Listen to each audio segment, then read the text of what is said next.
श्री वल्लभाधीश की जय। श्री गोसाई जी परम दयाल की जय।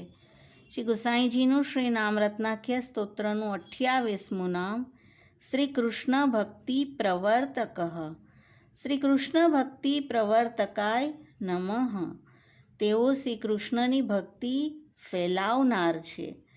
શ્રી ગુસાઈજી શરણે આવેલા ભક્તોને શ્રી કૃષ્ણમાં સર્વાત્મ ભાવરૂપી ભક્તિથી જોડનારા છે. આવી ફલરૂપા ભક્તિનું પોતાના ભક્તોને દાન કરી તેનું સર્વથી રક્ષણ કરે છે.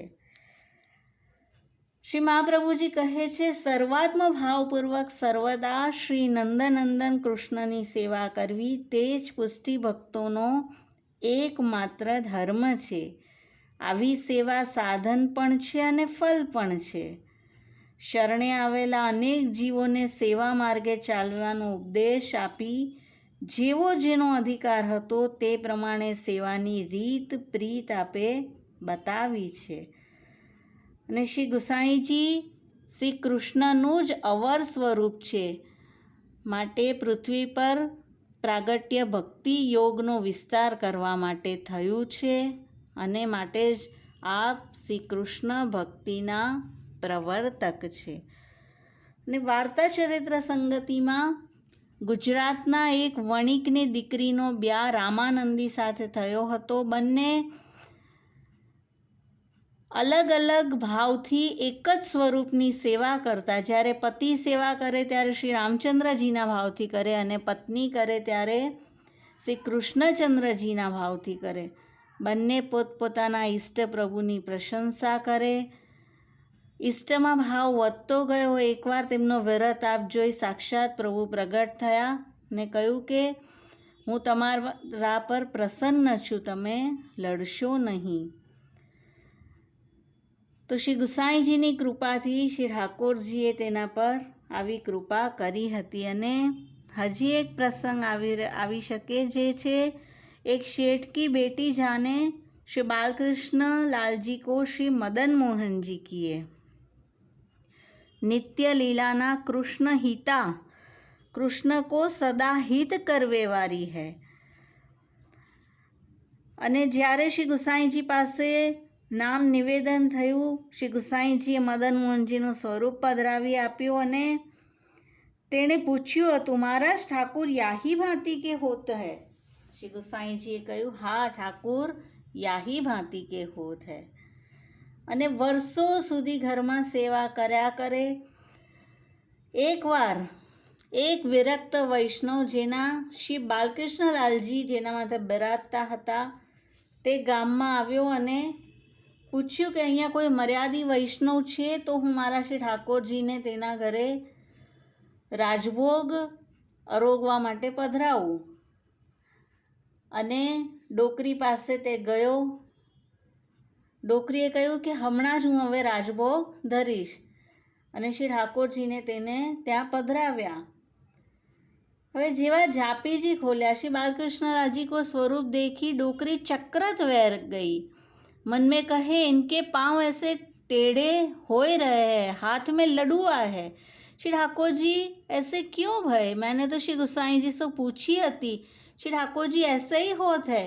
आपने कही हती हाँ ऐसे ही होत है. सो मेरे श्री ठाकुर जी बड़े होई मुरली बजावे तब जानिए,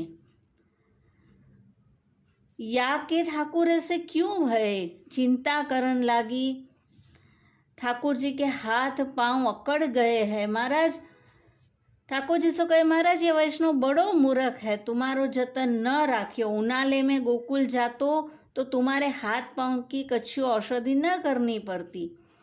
फेरी उठी के कटोरी में तेल लेके जायफल घीसी, कस्तूरी घीसी डारी, अंगेठी दुहीरी धरी, रुई के आछे बिछोना मोटे पर ठाकुर जी को पधराए और हाथ पाँव में श्रीअंग में तेल लगाए मर्दन करन लागी.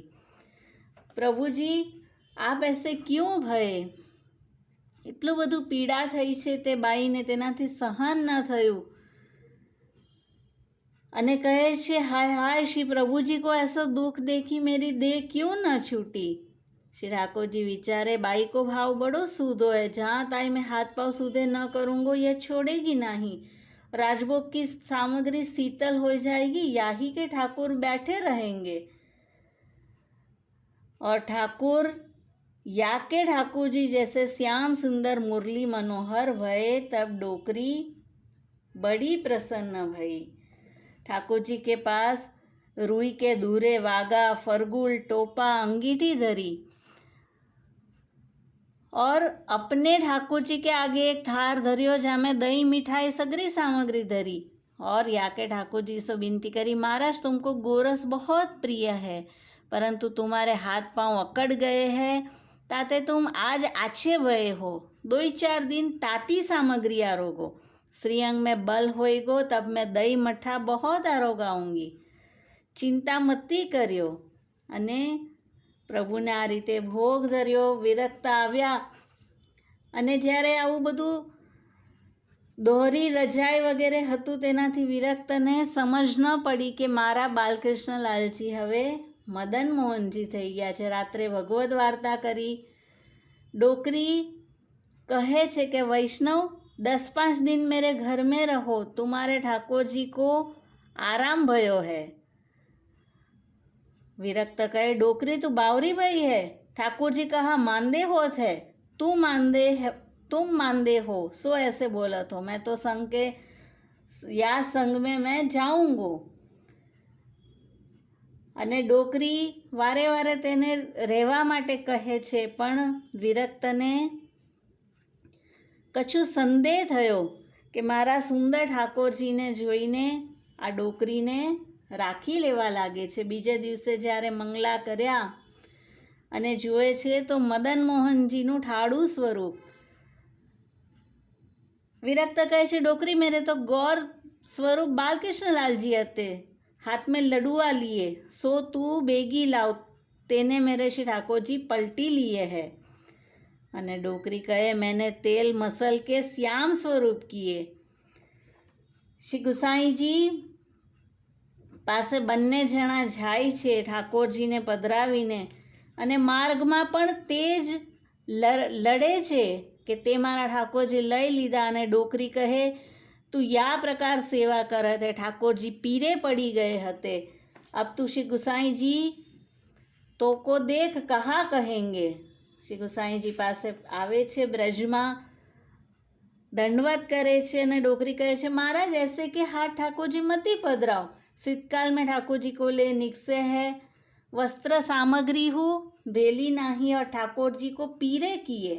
मैंने ठाकुर जी को तेल मसल के सीधे किए। श्री गुसाई जी पर कहे, ठाकुर जी कहाँ है?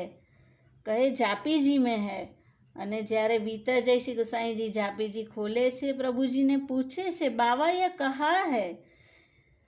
श्री ठाकुर जी कहे, डोकरी को दूसरी भांति आई, जो ठाकुर जी और भांति के न होएंगे, तेल मसलन लागी, मैं सूधो भयो, तब वैष्णव ने देखी के झगड़ो कर्यो। श्री गुसाई जी बाहर पधारे, वैष्णव सो कही, यह तेरे ही ठाकुर जी है। डोकरी के भावते लालजी में सु मदन मोहन जी भये है। वैष्णव ने कही, महाराज हम इतने दिन सेवा किए, कछु अनुभव ठाकुर जी न जनाए, और डोकरी ने एक दिन में वश किए। श्री गोसाई जी गए, पुष्टि मार्ग में प्रमाण नहीं, जन्म व्यतीत हो जाए, पर जहाँ ताई स्नेह न होए तहाँ ताई श्री ठाकुर जी अनुभव न जनावे। स्नेह होए तो एक क्षण में प्रसन्न होए। वैष्णव डोकरी के पाँव पर्यो, मैंने तुम्हारो स्वरूप न जान्यो।